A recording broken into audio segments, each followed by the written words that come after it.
Hello students, આજે આપણે standard 12નું chapter number 10 point number 10.7.1 continue કરવાના છીએ અને ટોપિકનું નામ અહીંયા લખેલું છે અવકાશ રસાયણ દ્રષ્ટિકોણ અને જે આપેલું છે આપણા ટેક્સ્ટબુકના પેજ નંબર 305 ઉપર 305 ઉપર આપેલું છે.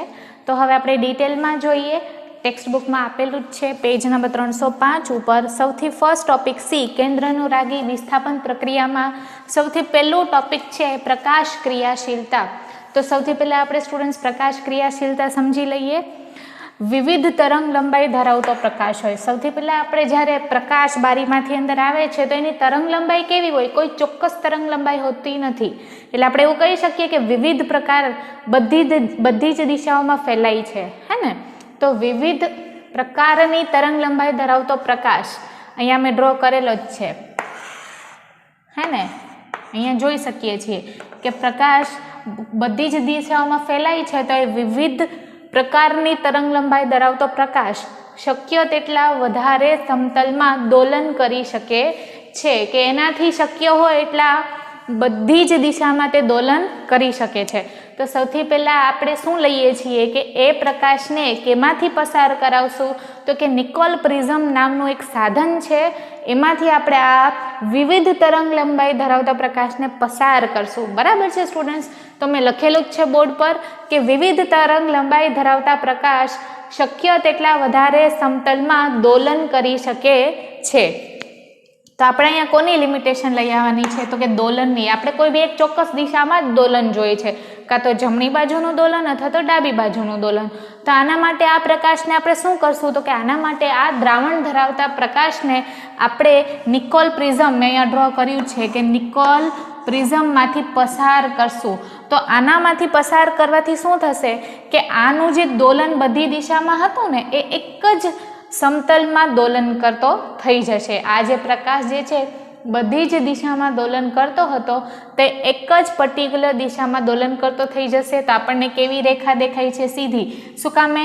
કારણ કે આ પ્રકાશને આપણે નિકોલ પ્રિઝમ નામના સાધનમાંથી પસાર કર્યો છે. હવે આપણી પાસે શું છે? તો કે એક જ સમતલમાં દોલન કરતો પ્રકાશ છે અને આવા પ્રકાશને આપણે ધ્રુવીભૂત પ્રકાશ કહેશું. ધ્રુવીભૂત પ્રકાશ. તો આ થઈ ગઈ આપણી ધ્રુવીભૂત પ્રકાશની વ્યાખ્યા કે સૌથી પહેલાં આપણે વિવિધ દિશાઓમાં દોલન કરતો પ્રકાશને નિકોલ પ્રિઝમમાં પસાર કરવામાં આવે છે અને એ એક જ સમતલમાં દોલન કરે છે, એક જ સમતલમાં દોલન કરે છે. અને જ્યારે પ્રકાશ એક જ સમતલમાં દોલન કરતો હોય એવા પ્રકાશને ધ્રુવીભૂત પ્રકાશ કહેવામાં આવે છે. તો આ આપણી ધ્રુવીભૂત પ્રકાશની વ્યાખ્યા થઈ ગઈ. હવે આપણે એનું કોર્ણાવર્તન કરાવી શકશું. કોર્ણાવર્તન એટલે કે ભ્રમણ કરાવી શકશું. શું કરાવી શકશું? ભ્રમણ કહી શકો અથવા તો કોર્ણાવર્તન કહી શકશો. તો હવે આવા ધ્રુવીભૂત પ્રકાશ, બરાબર, આવા ધ્રુવીભૂત પ્રકાશ જે નિકોલ પ્રિઝમમાંથી પસાર કરવામાં આવ્યો છે અને એક જ સમતલમાં દોલન કરે છે, તો આવા ધ્રુવીભૂત પ્રકાશને આપણે કોર્ણાવર્તન કરાવીએ છીએ, હે ને? તો આપણને કેવું મળશે? તો કે ભ્રમણ પ્રકાશ ક્રિયાશીલ સંયોજન મળશે. કેવું મળશે? ભ્રમણ પ્રકાશ ક્રિયાશીલ સંયોજન. અત્યાર સુધી આપણે શું શીખ્યા? આપણે એટલું જોયું કે આપણી પાસે જે પ્રકાશ છે, સામાન્ય પ્રકાશ, એ બધી જ દિશાઓમાં દોલન કરે એવી કેપેસિટી ધરાવે છે. એને આપણે નિકોલ પ્રિઝમમાંથી પસાર કરીએ છીએ એટલે એ એક જ સમતલમાં દોલન કરે છે, એક જ સમતલમાં દોલન કરે છે. એટલા માટે આપણે એને શું નામ આપ્યું છે? ધ્રુવીભૂત પ્રકાશનું નામ આપ્યું છે. જ્યારે એનું કોર્ણાવર્તન કરાવીએ છીએ તો એ પ્રકાશ ક્રિયાશીલ સંયોજન આપે છે. બરાબર છે? ટેક્સ્ટબુકમાં આપેલું છે, હું થોડું રીડ કરું. કેટલાક સંયોજનોના દ્રાવણમાંથી સમતલીય એટલે કયું? આ વાળું.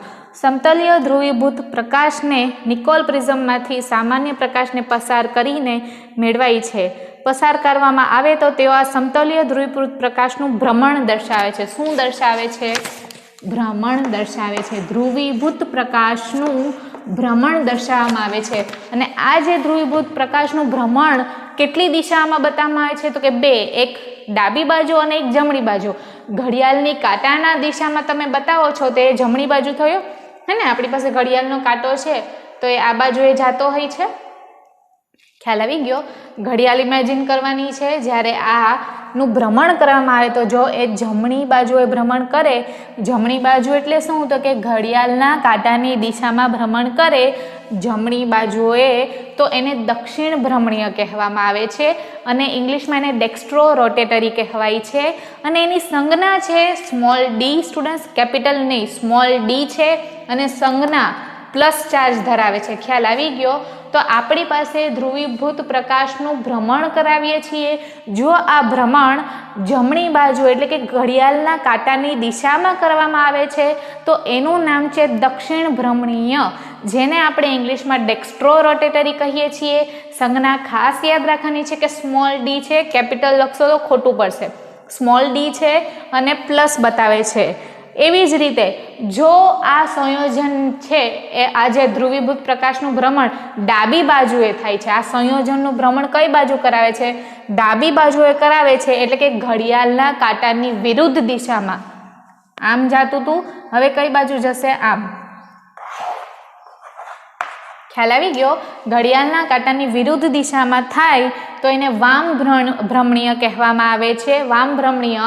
અને એની સંજ્ઞા છે સ્મોલ એલ, કારણ કે આપણે સિમ્પલ તમે યાદ રાખી શકશો કે લેફ્ટ યાદ રાખવાનું, એલ એટલે લેફ્ટ, એટલે કે વામ ભ્રમણીય ઘડિયાળના કાંટાની વિરુદ્ધ દિશામાં એટલે કે ડાબી બાજુએ ભ્રમણ કરાવે છે સંયોજનનું, તો આપણે તેને વામ ભ્રમણીય નામ કહેશું.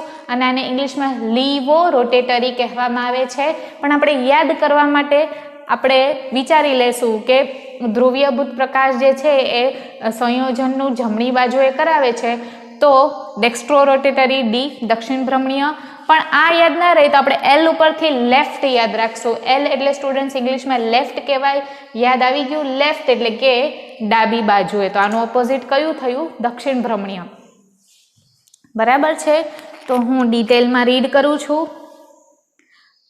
ધ્રુવીભૂત પ્રકાશનું ભ્રમણ જમણી બાજુએ કરે એટલે કે ઘડિયાળના કાંટાની દિશામાં કરે તો તેને દક્ષિણ ભ્રમણીય કહેવામાં આવે છે.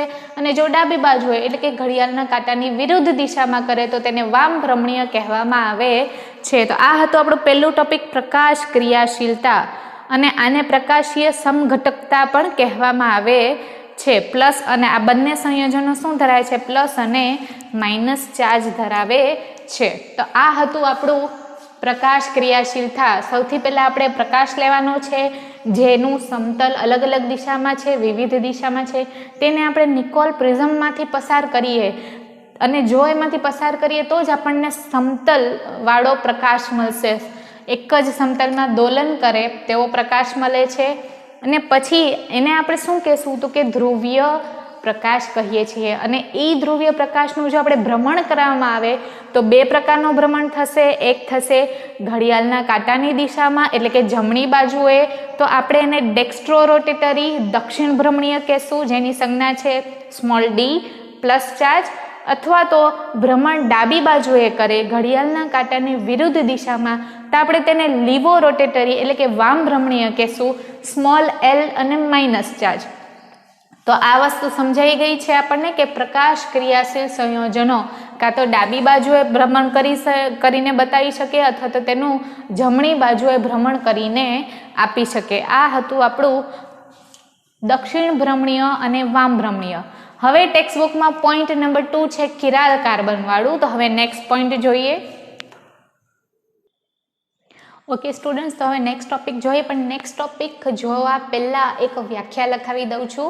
અને એ વ્યાખ્યા એ છે કે જે પદાર્થ ધ્રુવીભૂત પ્રકાશનું જે ભ્રમણ છે, આપણે જે ધ્રુવીભૂત પ્રકાશ લીધો ને, જે પદાર્થ ધ્રુવીભૂત પ્રકાશનું ભ્રમણ એટલે કે કોણાવર્તન કરાવી શકે તેવા પદાર્થને પ્રકાશ ક્રિયાશીલ પદાર્થ કહેવામાં આવે છે. એટલે કે જે પદાર્થ ધ્રુવીભૂત પ્રકાશનું કોણાવર્તન એટલે કે પેલું જે ભ્રમણ કરાવી શકે છે એવા પ્રકાશને પ્રકાશ ક્રિયાશીલ ધ્રુવીભૂત પ્રકાશ કહેવામાં આવે છે. એવો પદાર્થ હોય છે આપણી પાસે કે જે પદાર્થ ધ્રુવીભૂત પ્રકાશના તલનું કોણાવર્તન એટલે કે ભ્રમણ કરાવી શકે તેવા પદાર્થને પ્રકાશ ક્રિયાશીલ પદાર્થ કહેવામાં આવે છે. હવે આપણે નેક્સ્ટ ટોપિક જોઈએ સ્ટુડન્ટ્સ, અને નામ છે આણ્વીય અસમિતિ. પછી જોશું કિરાલિટી અને પ્રતિબિંબી સમઘટકતો. તો સૌથી પહેલાં આપણે જોઈ લઈએ કે કાર્બન હોય છે આપણી પાસે અને કાર્બન પરમાણુની આસપાસ 4 સમૂહો એટલે કે સંયોજકતા હોય છે જે સમચતુષ્ફલકીયમાં સંયોજન આપે છે. પણ સૌથી પહેલાં આપ્યું હતું કોણે? તો કે આણ્વીય અસમમિતિ. આ ટોપિક જોઈએ સૌથી પહેલાં આપણે. તો લ્યુઇસ પાસ્ચરનું અવલોકન સંયોજનોના સ્ફટિકો પ્રતિબિંબી સ્વરૂપે જોવા મળ્યા હતા. સૌથી પહેલાં આમણે જ આપણને કહ્યું હતું એટલે કે ડિસ્કવર કર્યું હતું કે જે અવલોકન આપ્યું હતું કે સ્ફટિકોના પ્રતિબિંબ સ્વરૂપે પણ મળે છે, આપણને મળી શકે છે, પ્રતિબિંબી સ્વરૂપે મળે છે. આ કહેવાવાળું કોણ હતું? લ્યુઇસ પાસ્ચરનું અવલોકન હતું. અને હવે એક શબ્દ આવે છે વિન્યાસ ટેક્સ્ટબુકમાં. તો વિન્યાસ એટલે શું? કન્ફ્યુઝન હશે. તો વિન્યાસ એટલે કે આપણે કોઈ પણ બંધારણનું ત્રિપરમાણ્વીય બંધારણ દોરી શકીએ એવા પદાર્થને આપણે શું કહેશું? વિન્યાસ કહેશું. કે ત્રિપરમાણ્વીય ગોઠવણી દોરી શકાય છે તો એ શબ્દને શોર્ટમાં આપણે વિન્યાસ કહેશું. હવે માનો કે મેં અહીંયા NaClનું ઉદાહરણ લઈએ તો NaClને આપણે સ્ટેન્ડર્ડ 11માં એની ત્રિપરમાણ્વીય બંધારણ જોઈતી. પછી કાર્બનના સમઘટકો હતા, જાણે કે હીરો છે, ફુલેરીન છે, તો એની ત્રિપરમાણ્વીય બંધારણ જોયું હતું આપણે. તો એ કેવા થયા? તો કે એ કાર્બનના સમઘટકો થયા અથવા તો વિન્યાસ કહેવાય. જેની ત્રિપરમાણ્વીય ગોઠવણી દોરી શકાય છે તેવા પદાર્થને આપણે શું કહેશું? વિન્યાસ કહી શકીએ. ખ્યાલ આવ્યો? તો હવે આપણે અહીંયા એક કાર્બન લીધો છે, ધ્યાનથી જુઓ. કાર્બન લીધો છે અને એના 4 સમૂહો છે, સમઘટકો છે, બરાબર છે. પણ તમે નોટ કર્યું હશે તો ચારેય સમઘટકો મેં અલગ અલગ લીધા છે, કોઈ પણ એક સરખા લીધા નથી. એટલે કે 4 સમઘટક કહી શકીએ અલગ લીધા છે. કેવા લીધા છે? મેં અલગ અલગ લીધા છે. તો હવે આપણે જોશું કે આના જે 4 સમઘટકો છે તેનું પ્રતિબિંબ એકબીજા ઉપર પ્રતિબિંબ મળે છે કે નહીં. આપણે જો વચ્ચે અરીસો રાખીએ તો બધા જ વિસ્થાપકો જુદા જુદા હોવાથી અણુનું પ્રતિબિંબ મૂળ અણુ પર આપણે જો અધ્યારોપિત કરશું તો મળશે નહીં. દાખલા તરીકે હું અહીંયા અરીસો ડ્રો કરું છું વચ્ચે, હે ને? આ લીટી એટલે કે અરીસો સમજાવવા માટે, બરાબર. તો હવે આપણે આનું પ્રતિબિંબ જોઈ લઈએ. આનું પ્રતિબિંબ આ બાજુ જોઈએ. કાર્બન સેન્ટરમાં જ રહેશે, 1 2 3 4, બરાબર છે. આનું પ્રતિબિંબ અહીંયા મેં અરીસો રાખ્યો છે તો અહીંયા હાઇડ્રોજન છે તો આ બાજુ શું આવશે? હાઇડ્રોજન. કારણ કે અરીસામાં આપણે જોઈએ છીએ, આને અરીસામાં જોઈએ છીએ, બરાબર. આ OH છે તો એ સામી બાજુએ OH હાઇડ્રોક્સાઇડ ગ્રુપ જતું રહેશે. આલ્ડીહાઇડ ગ્રુપ CHO એમનું એમ જ પ્રતિબિંબમાં દેખાશે અને સાથે સાથે CH2OH પણ એમનું એમ જ દેખાશે. ખ્યાલ આવી ગયો? આ થઈ ગયું આનું પ્રતિબિંબ.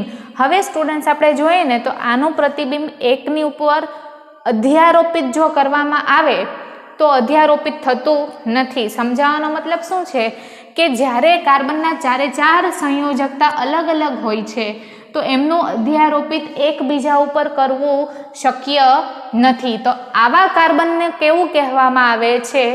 અસીમિત કાર્બન કહેવામાં આવે છે. આ કાર્બન કેવો થયો? અસીમિત કાર્બન. કારણ કે તેનું પ્રતિબિંબ એકબીજા ઉપર, તેનું જે પ્રતિબિંબની છાપ જે છે એ એકબીજા પર અધ્યારોપિત થતી નથી. તો આવા કાર્બનને આપણે કેવું કાર્બન કહેશું? અસીમિત કાર્બન અથવા તો અવકાશ કેન્દ્ર કહે છે. ખ્યાલ આવી ગયો બધાને? આ બંનેને આપણે સાથે એકબીજા પર અધ્યારોપિત કરવાનું કહીએ, બરાબર છે. તો કાર્બન અને કાર્બન ઉપર અધ્યારોપિત થઈ ગયું. હું તમને એવું સમજાવવા માંગુ છું કે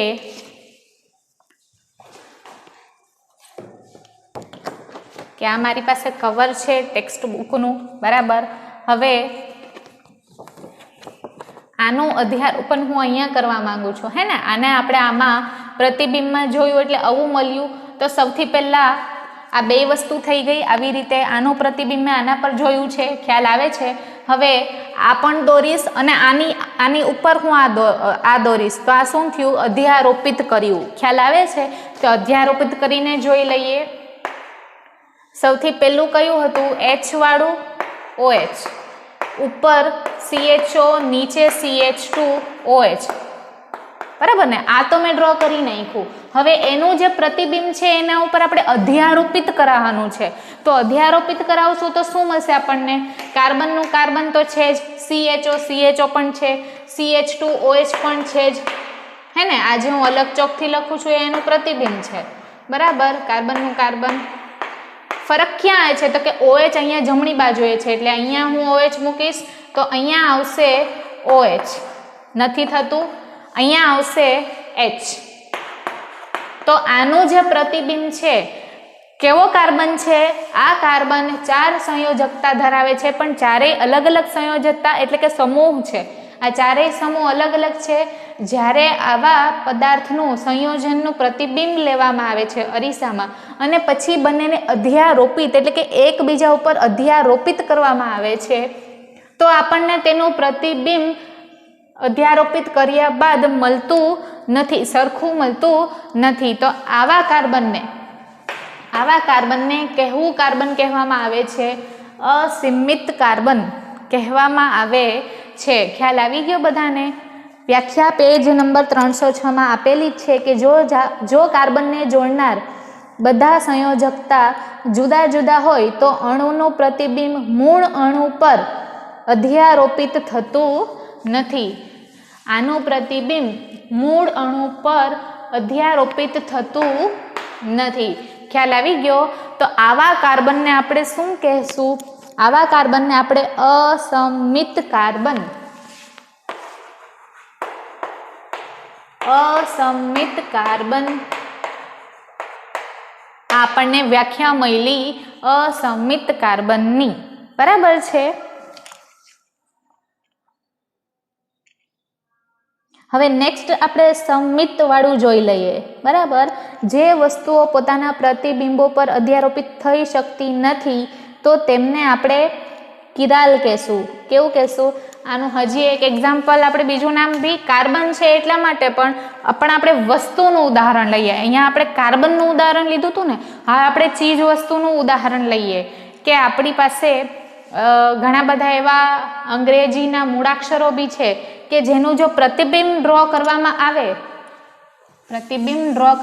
આવે તો એકબીજા પર અધ્યારોપિત થતું નથી. તો જ્યારે વસ્તુઓની વાત થાય છે કે તમારી ટેક્સ્ટબુકમાં ગ્લાસ દોરેલો છે, બોલ દોરેલો છે, બરાબર ને?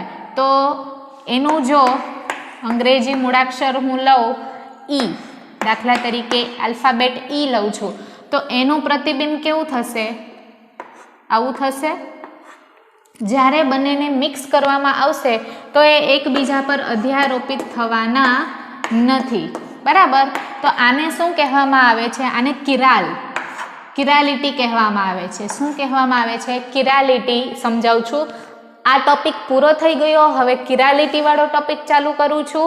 જ્યારે કોઈ બી વસ્તુનું પ્રતિબિંબ તેના પર અધ્યારોપિત થતું નથી તો તેને આપણે શું કહેશું?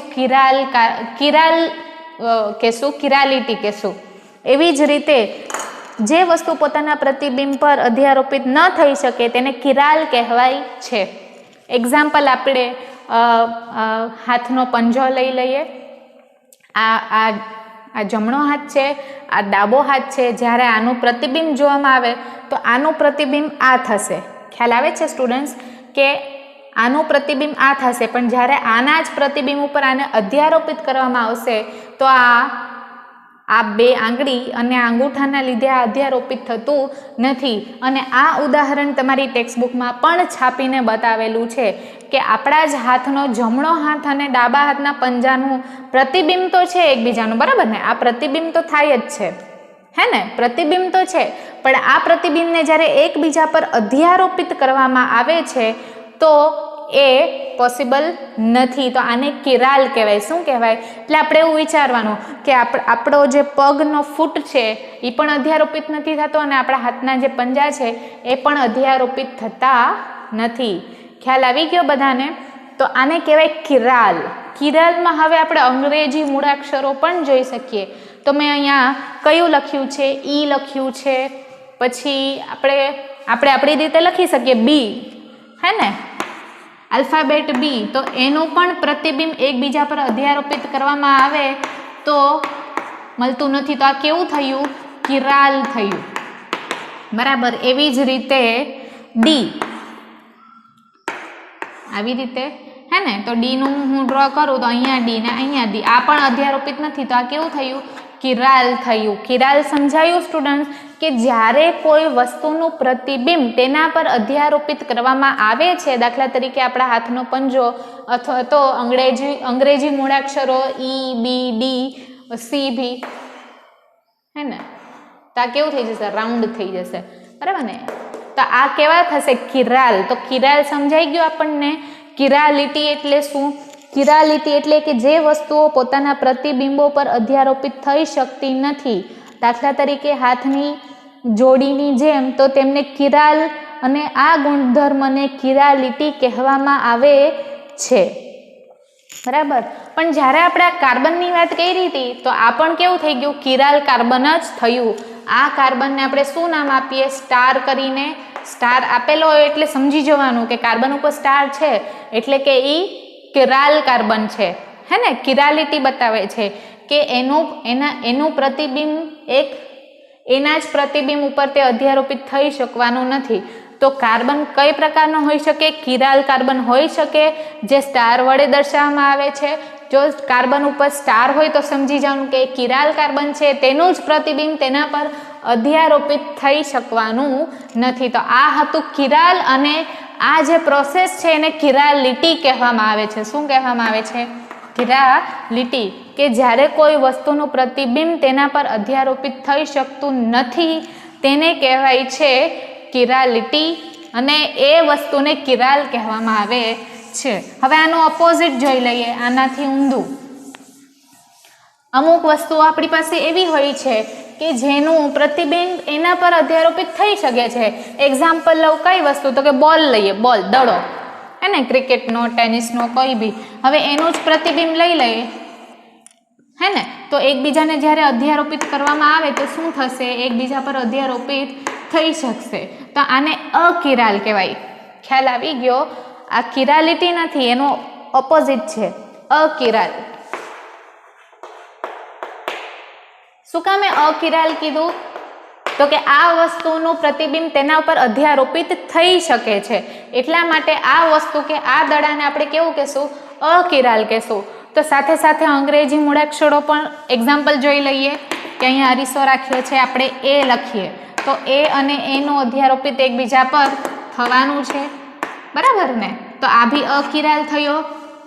પછી આપણે ઓ છે, ઓ લઈ શકીએ. પછી કયો અંગ્રેજી મૂળાક્ષર છે સ્ટુડન્ટ્સ કે જેનું એકબીજા પર એમ, હે ને, એમનું પણ એકબીજા પર અધ્યારોપિત થઈ શકે છે. ખ્યાલ આવી ગયો? એવી જ રીતે ટી આલ્ફાબેટનું પણ પ્રતિબિંબ એકબીજા પર અધ્યારોપિત થવાનું છે. તો આ પદાર્થ કેવા કહેવામાં આવે છે? અકિરાલ. યાદ રાખવાનું છે કે જે વસ્તુ કે જે અંગ્રેજી મૂળાક્ષરનું પ્રતિબિંબ તેના પર અધ્યારોપિત થઈ શકે છે તેને આપણે અકિરાલ કહીએ છીએ. અને આ અણુઓ પ્રકાશ ક્રિયાશીલ હોય છે. કેવા હોય છે? આ અણુઓ પ્રકાશ ક્રિયાશીલ હોય છે. હવે હજી એક એક્ઝામ્પલ લઈને જોઈ લઈએ કે આપણે એનું 180 ડિગ્રીનું ભ્રમણ કરાવીએ. ટેક્સ્ટબુકમાં આગળ આપેલું છે કે કોઈ બી પદાર્થનું 180 ડિગ્રીનું ભ્રમણ કરાવીએ તો પ્રતિબિંબ પર અધ્યારોપિત થાય છે કે નહીં. પ્રોપેન ટુ ઓલ આપેલું છે એટલે એ જ એક્ઝામ્પલ લઉં છું સ્ટુડન્ટ્સ, તમને યાદ રહી એટલા માટે. CH3OH H છે, હા, પ્રોપેન ટુ ઓલ CH3, બરાબર. આ થઈ ગયું આપણું પ્રોપેન ટુ ઓલ, બરાબર. અહીંયા અરીસો ડ્રો કરીએ. કાર્બનનું કાર્બન OH આ બાજુ છે તો આ બાજુ આવશે, CH3 સામેની બાજુએ જશે, ઉપર અને નીચે તો CH3 સમાન જ રહેવાના છે. ઓકે, આ થઈ ગયું પ્રોપેન ટુ ઓલનું પ્રતિબિંબ જોઈ લીધું. હવે એને એકબીજા પર અધ્યારોપિત કરશો તો ક્યાં પ્રોબ્લેમ થશે? OH અને CH3 અને OH, તો એ એકબીજા પર શું નથી થવાનું? પ્રતિબિંબ અધ્યારોપિત થવાનું નથી. હવે જ્યારે આ પ્રતિબિંબને હું શું કરીશ? 180 ડિગ્રી, હે ને, આ પ્રતિબિંબને હું 180 ડિગ્રીએ ફેરવી દઉં, હે ને, 180 ડિગ્રીએ જો આપણે ભ્રમણ કરાવીએ તો શું જોવા મળશે?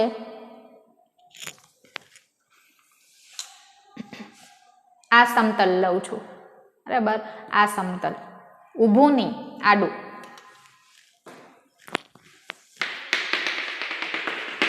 બરાબર છે. તો આને જ્યારે હું 180 ડિગ્રીએ ફેરવીશ તો શું જોવા મળે છે આપણને?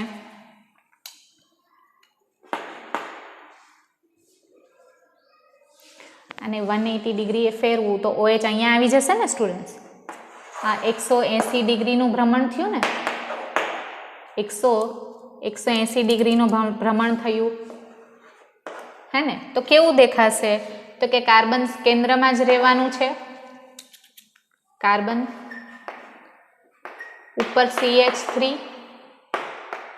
ખાલી ને ખાલી પ્રતિબિંબનું જ 180 ડિગ્રીનું ભ્રમણ કરાવું છું. 90 ડિગ્રી કરતી હોત તો શું થાત? તો કે આ CH3 અહીંયા આવત 90 ડિગ્રી, આ CH3 અહીંયા આવત, આ H અહીંયા જાત અને આ OH અહીંયા જાત. પણ આપણે 180 ડિગ્રીનું ભ્રમણ કરાવીએ છીએ, 90 ડિગ્રીનું નથી કરાવતો. તો જ્યારે આપણે, હું તમને પહેલા 90 ડિગ્રીનું કરીને બતાવું તો તમને ક્લિયર ખ્યાલ આવે કે 180 ડિગ્રી એટલે કેટલું.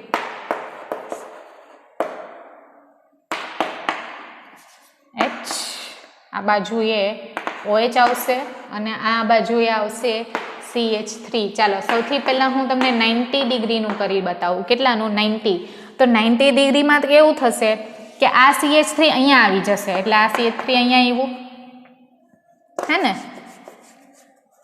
આ CH3 અહીંયા આવશે એટલે આ થઈ ગયું CH3, આ H અહીંયા જશે, ખ્યાલ આવે, આ OH અહીંયા આવશે ને આ CH3 અહીંયા આવશે, ખ્યાલ આવી ગયો.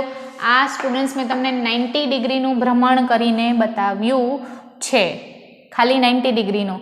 હવે આપણે 180 ડિગ્રીનું કરવાનું છે, એટલે કે પાછું મારે શું કરવાનું છે? પાછું 90 ડિગ્રીનું ભ્રમણ કરવું પડે. તો પાછું હું 90 ડિગ્રીનું ભ્રમણ કરીશ તો આ H ઉપર જતો રહેશે, ખ્યાલ આવી ગયો. તો આ 90 કરાવ્યું, હવે 180 ડિગ્રીનું ભ્રમણ કરવાનું છે.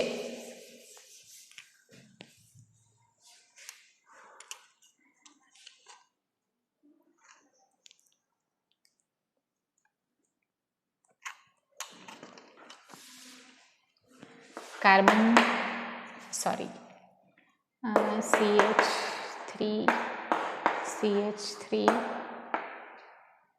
CH3 આ બાજુ આવ્યો હતો, આ બાજુ અને H. તો જ્યારે આપણે આનું 180 ડિગ્રીનું ભ્રમણ કરાવશું તો આપણને કેવું મળશે? CH3 તો એમ જ રહેશે, H બી એમ જ રહેશે, ખાલી આ જે સમતલ છે આખું ચેન્જ થઈ જશે. તો આ OH અહીંયા આવી જશે અને આ CH3 અહીંયા જતું રહેશે. તો આ કોના જેવું થયું સ્ટુડન્ટ્સ?